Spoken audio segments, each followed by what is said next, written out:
it going? This is Sherrod, managing member at Sherrod Sports Visas.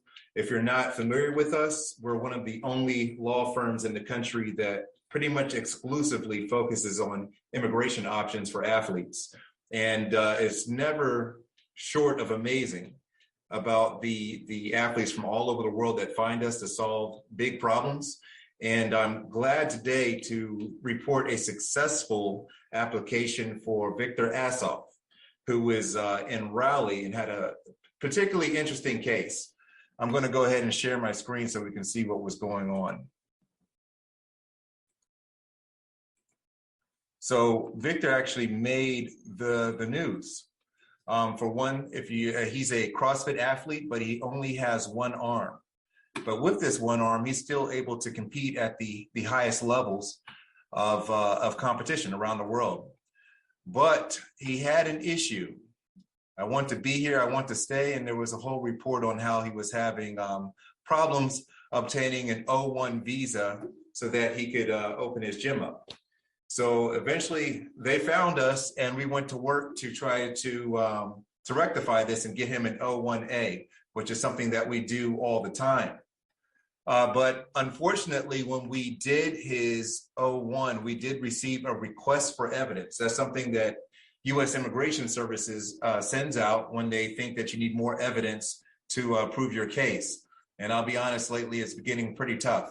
So in this particular RFE, which is the abbreviation for request for evidence that we use, they didn't give us a lot of the categories that we went for, including awards, membership in associations, and original contributions.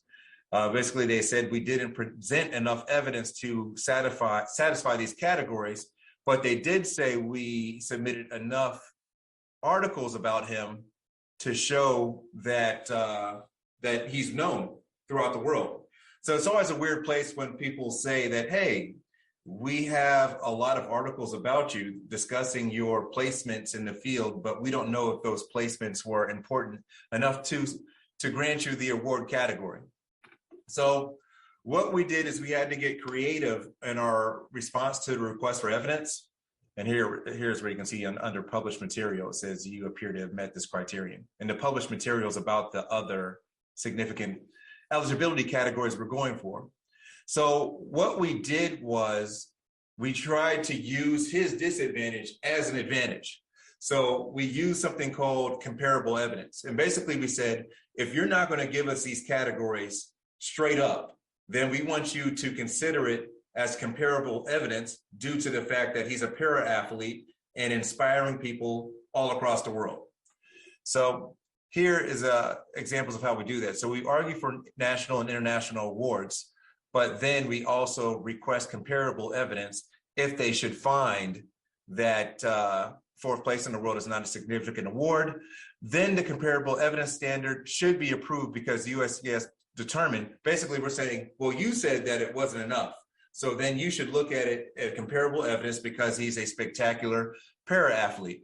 And we're able to do this for multiple categories, about 3 of them, to get him over that hump and get him approved for the O-1A.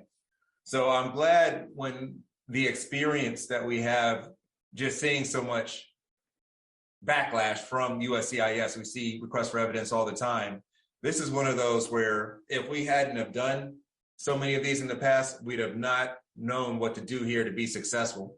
But we're glad to get it done. He's got that O-1A and he can stay for quite a while.